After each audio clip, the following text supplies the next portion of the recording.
Je sais ce que c'est que de ressentir le désespoir et cette impression que rien n'est jamais suffisant. Nous avons tous traversé des moments difficiles et pleins d'angoisse.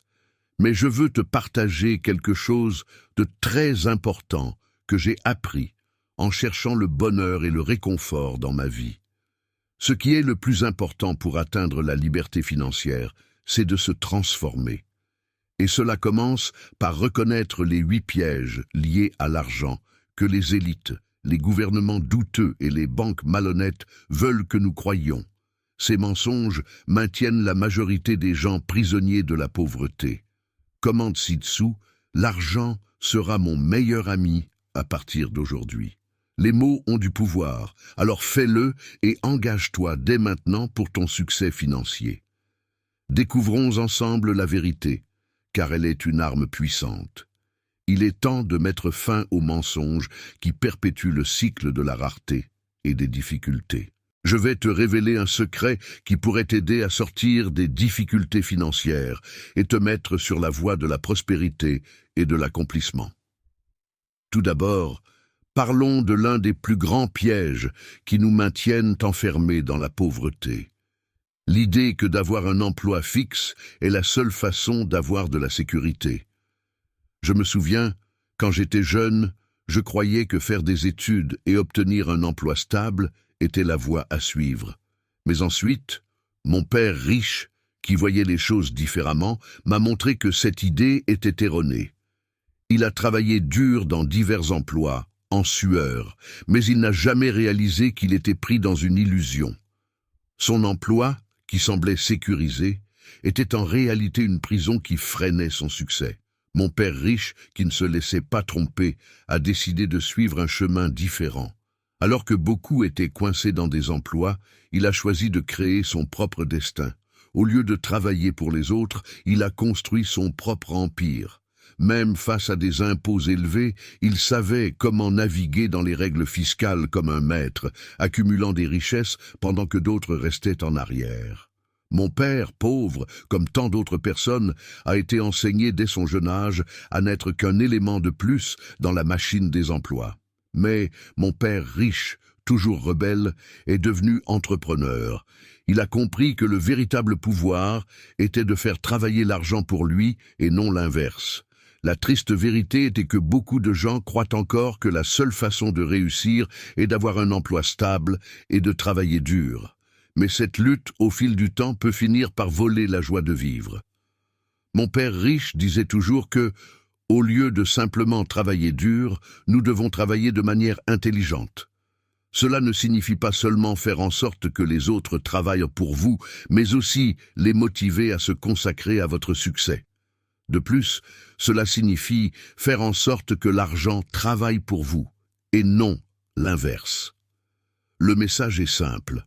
Au lieu de sacrifier nos vies en travaillant simplement, nous devons adopter une approche plus intelligente. Comme l'a dit Warren Buffett, utilisez ce que vous savez et la richesse suivra. Il est maintenant temps de rompre avec l'illusion que le succès ne vient qu'avec un effort épuisant. Le véritable succès ne réside pas seulement dans le travail acharné, mais dans l'utilisation intelligente de notre énergie. Il s'agit de gagner non seulement grâce à notre travail, mais aussi en faisant en sorte que l'argent travaille pour nous, afin de construire une vie financière plus prospère. Le troisième piège dans lequel beaucoup de gens tombent est de croire que toute dette est mauvaise. Mais en réalité, beaucoup de personnes riches ont des dettes, et la différence réside dans leur capacité à utiliser ces dettes pour accroître leur richesse. La grande différence entre les riches et les pauvres en matière de dette est la compréhension de leur but.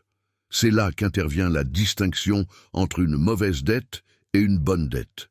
Une mauvaise dette est celle qui est assortie de taux d'intérêt élevés, comme celle des cartes de crédit, ou les prêts pour acheter des biens qui perdent de la valeur, comme les voitures. Ces dettes ne font que causer des problèmes. En revanche, une bonne dette est celle qui aide à gagner plus d'argent, comme les prêts pour investir dans des biens immobiliers ou des équipements pour une entreprise qui promettent un retour financier. Un exemple clair de bonne dette est lorsqu'une personne achète une propriété avec un prêt bancaire. La personne investit une partie de son propre argent, loue la propriété et le locataire rembourse le prêt, tout en laissant encore de l'argent dans la poche du propriétaire. C'est pourquoi nous devons cesser de croire que toute dette est mauvaise. En réalité, la dette peut être une alliée dans la quête de prospérité financière. Le quatrième piège est de penser que le gouvernement s'occupera de vous à la retraite. Beaucoup de gens croient cela, pensant que les contributions pour la retraite garantiront une vie tranquille. Mais cette idée est une grande erreur. La vérité est que le gouvernement ne peut pas garantir votre retraite. Cela dépend de vous. Compter aveuglément sur le gouvernement pour vous soutenir est dangereux, car au final, la responsabilité de votre sécurité financière vous incombe, et non au gouvernement. Vous êtes déjà arrivé à la moitié de cette vidéo. Félicitations pour votre concentration sur l'amélioration de votre vie financière. Je serais très heureux si vous laissiez un commentaire. Cela aide beaucoup la chaîne à se développer. Si vous ne savez pas quoi commenter, vous pouvez simplement écrire « Merci » pour que je sache que vous êtes arrivé jusqu'ici. Et n'oubliez pas de vous abonner pour voir d'autres vidéos comme celle-ci. Maintenant, continuons. Il est donc important de ne pas sous-estimer la nécessité de prendre les rênes de votre avenir financier. Plutôt que de compter uniquement sur les promesses du gouvernement, il est préférable de chercher des stratégies qui vous aideront à construire une sécurité financière pour l'avenir. L'autonomie financière est essentielle, et vous êtes le seul à pouvoir l'atteindre. Le cinquième piège est cette vieille idée que l'argent ne procure pas le bonheur. La vérité est que l'argent est plus important que beaucoup ne le pensent. Ce n'est pas tout dans la vie, mais il joue un rôle fondamental. Alors, au lieu de minimiser son importance, il est crucial de comprendre comment l'argent fonctionne pour prendre des décisions plus intelligentes et vivre mieux. Mon père pauvre n'était pas très heureux dans ces dernières années. Je ne dis pas que l'argent aurait résolu tous ces problèmes, mais si la septième illusion à laquelle nous croyons souvent est que l'enseignement supérieur est toujours la solution à tout. Quand j'étais jeune, mon père pauvre me disait toujours que le meilleur chemin vers le succès était de bien étudier et d'obtenir un bon emploi. Il croyait que cela résoudrait tous les problèmes. Mais le problème, c'est que, malgré son haut niveau d'instruction, mon père pauvre se plaignait toujours de l'argent et ne se sentait jamais satisfait dans son travail. Mon père riche n'avait pas de diplôme universitaire, mais il était très prospère. Il disait toujours que l'école nous prépare à être employés, mais pour vraiment prospérer financièrement, on ne peut pas se contenter uniquement de l'éducation formelle. Cela ne veut pas dire que l'éducation n'est pas importante. Les connaissances de base que nous acquérons à l'école sont essentielles à notre développement. Si vous voulez devenir enseignant, avocat ou médecin, bien sûr, vous devrez aller à l'université. Mais il est important de comprendre que, surtout en Amérique latine, le système éducatif n'enseigne pas comment gérer l'argent de manière indépendante. Au lieu de cela, on nous apprend à être employés et non entrepreneurs, travailleurs et non innovateurs. C'est pourquoi il est essentiel d'élargir notre vision de l'éducation en reconnaissant qu'elle va au-delà des salles de classe. Chercher des connaissances financières et développer des compétences entrepreneuriales sont des étapes essentielles pour construire un avenir prospère et gratifiant. Une autre illusion à laquelle beaucoup de gens croient est que toutes les dettes sont mauvaises.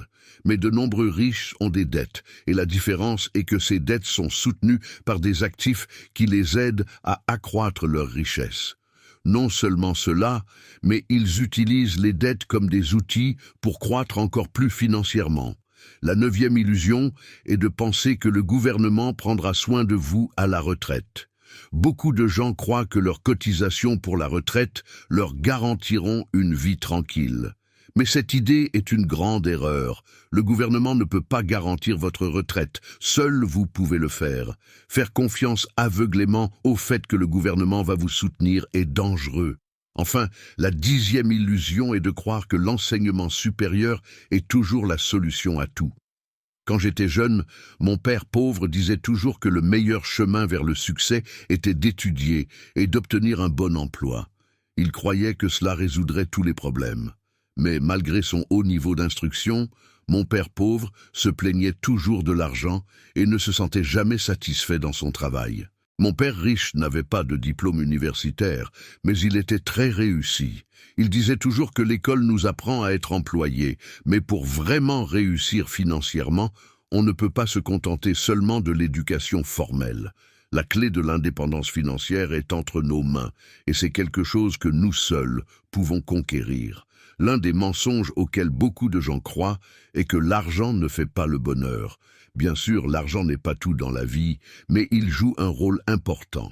C'est pourquoi, au lieu de penser que l'argent n'a pas d'importance, il est essentiel de comprendre comment il fonctionne pour faire des choix plus intelligents. Mon père pauvre, dans ses derniers jours, n'était pas très heureux. Je ne dis pas que l'argent aurait résolu tous ses problèmes, mais je crois que, s'il avait eu une situation financière plus stable, son bonheur aurait été plus grand. Mon père riche, qui était le patriarche de la famille de mon meilleur ami, voyait l'argent d'une manière différente. Il trouvait absurde de passer toute sa vie à travailler dur et à ignorer que l'argent est essentiel pour bien vivre. Il croyait que l'argent n'est ni bon ni mauvais. Ce qui importe vraiment, ce sont les choix que nous faisons avec lui. Si vous avez aimé ce contenu et que vous souhaitez continuer à apprendre à améliorer votre vie financière, abonnez-vous à la chaîne pour ne manquer aucune nouvelle vidéo.